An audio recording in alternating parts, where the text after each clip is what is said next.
அமெரிக்காவில் 11 வயது மகனை கழுத்தறுத்து கொன்ற இந்திய வம்சாவளி பெண்ணை போலீசார் கைது செய்தனர். 48 வயதான சரிதா ராமராஜு என்பவர் 2018 ஆண்டு விவாகரத்து பெற்றார். இவரது மகன் கணவருடன் வசித்து வருகிறார். மகனை பார்க்க சென்ற சரிதா அவரை டிஸ்னி லேண்டிற்கு அழைத்து சென்றுள்ளார். பிறகு அங்கிருந்த ஹோட்டலில் தங்கியிருந்த போது மகனை கழுத்தறுத்து கொன்றுவிட்டு தானும் மாத்திரையை சாப்பிட்டு தற்கொலைக்கு முயன்றதாக தெரிகிறது. இதுகுறித்து அவரே போலீசாருக்கு தகவல் கொடுத்த நிலையில் அங்கு வந்த போலீசார் சரிதாவை கைது செய்தனர்.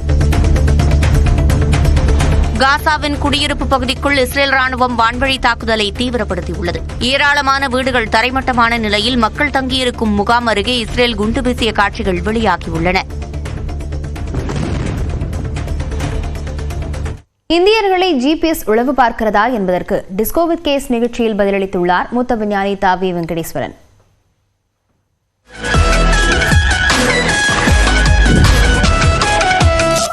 ஜிபிஎஸ் ஒரு ப்ராடக்ட்னா அது செக்யூரிட்டி சார்ந்ததாகவும் யோசிக்க வேண்டியிருக்கா?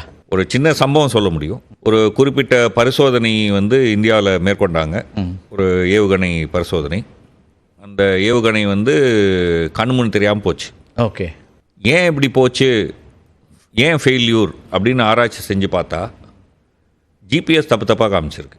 ஏன் ஜிபிஎஸ் தப்பாக காமிச்சிருக்கு அப்படின்னு பார்த்தா அன்றைக்கு அமெரிக்காவில் ஒரு முக்கியமான ஒரு நிகழ்வு. ஓகே, ஸோ அப்போ என்ன அர்த்தம்?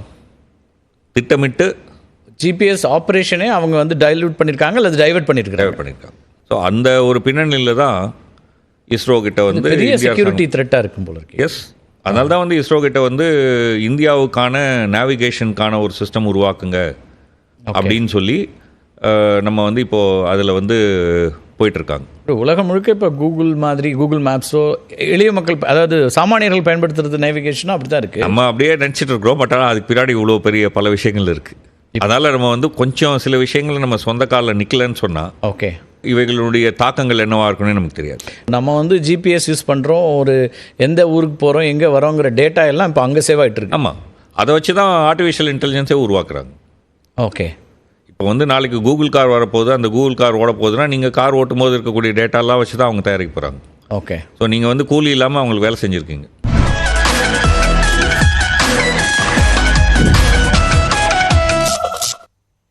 பிரேக் ஃப்ரீ பிரைம் டைமின் இந்த செய்தி தொகுப்பு நிறைவு பெறுகிறது. தொடரும் செய்திகளை வழங்குவதற்காக இணைகிறார் சிவரஞ்சன். நன்றி லாவண்யா.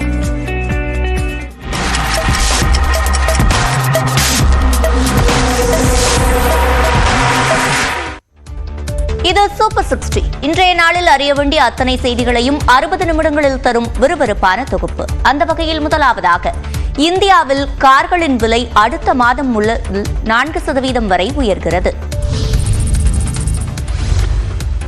இந்தியாவில் ஏப்ரல் மாதம் முதல் கார்களின் விலை அதிகரிக்க உள்ளது. Maruti, Suzuki, Mahindra and Mahindra, Hyundai உள்ளிட்ட நிறுவனங்கள் பல்வேறு காரணங்களுக்காக கார் விலையை ஏற்ற உள்ளதாக அறிவித்துள்ளன. நாட்டில் கார்கள் விற்பனையில் முன்னணியில் இருக்கக்கூடிய மாருதி சுசுகி நிறுவனம் தன்னுடைய அனைத்து மாடல் கார்களின் விலையையும் 4% வரை அதிகரிக்க உள்ளதாக அறிவித்துள்ளது. மூலப்பொருட்கள் விலை உயர்வு காரணமாக ஹூண்டாய் நிறுவனம் கார் விலையை 3% வரை உயர்த்த உள்ளதாக அறிவித்துள்ளது. மஹிந்திரா நிறுவனம் தன்னுடைய எக்ஸ்யூவி மற்றும் வணிக வாகனங்களின் விலையை 3% வரை உயர்த்த உள்ளது. இதேபோல டாடா மோட்டார்ஸ், கியா, ஹோண்டா, ரெனால்ட் உள்ளிட்ட நிறுவனங்களும் விலையேற்றத்தை அறிவித்துள்ளன. புதுச்சேரியில் லஞ்சம் பெற்ற புகாரில் பொதுப்பணித்துறை தலைமை பொறியாளர், செயற்பொறியாளர் உட்பட 3 பேரை சிபிஐ கைது செய்துள்ளது. புதுச்சேரி பொதுப்பணித்துறையில் தலைமை பொறியாளராக பணியாற்றக்கூடிய தீனதயாளன் காரைக்காலில் உள்ள நட்சத்திர விடுதியில் பொதுப்பணித்துறை அதிகாரிகள் மற்றும் ஒப்பந்ததாரர்கள் சிலரை சந்தித்தார். அப்போது அங்கு அதிரடியாக நுழைந்த சிபிஐ அதிகாரிகள் அவர்களிடம் தீவிர விசாரணை மேற்கொண்டனர்.